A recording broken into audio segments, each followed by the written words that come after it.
A cikin wannan bidiyon zan nuna muku yadda za ka yi overlay na bidiyo a CapCut.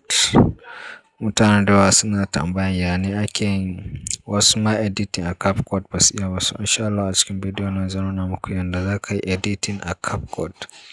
So mu shiga cikin bidiyon ba tare da ɓata lokaci ba. Da farko za ka yi downloading na CapCut a wayanka. So bayan ka yi downloading sai ka buɗe shi kamar haka.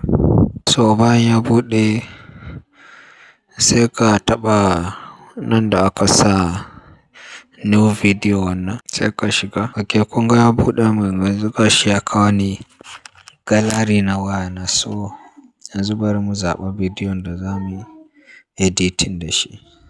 Just as example.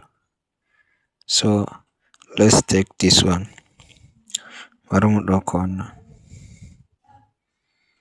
So za ka taɓa wannan wajen alaman marking wannan sai ka zo ka taɓa add.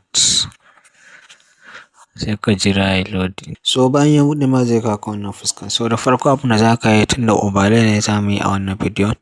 So za ka taɓa ga nan overlay. Gashi nan bari mu ga.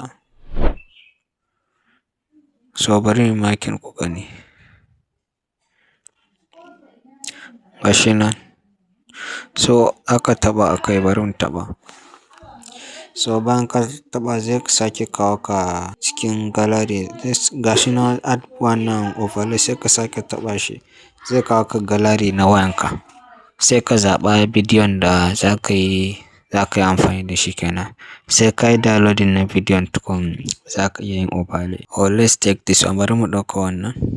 So gashi nan kun ga ya kawo min wannan bidiyon ya ɗora akan original bidiyo na. Sai ka seta shi. Za ka ja. In ka ja za ka ga yana motsi. Sai ka seta shi daidai yanda kake so. Amma za ka rage girma ko in za ka ƙara gashi nan dai wannan alama wannan da kuke gani na crop wannan. Bari in rage mishi girma sai mu gwada da shi.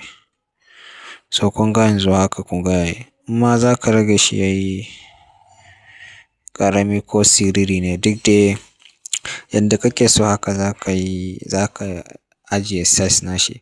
Bayan ka gama ajiye size nashi sai ka taɓa tunda ba wani editing bane just overlay ne muka ce za mu yi. So bayan ka gama just sai ka taɓa export gashi nan.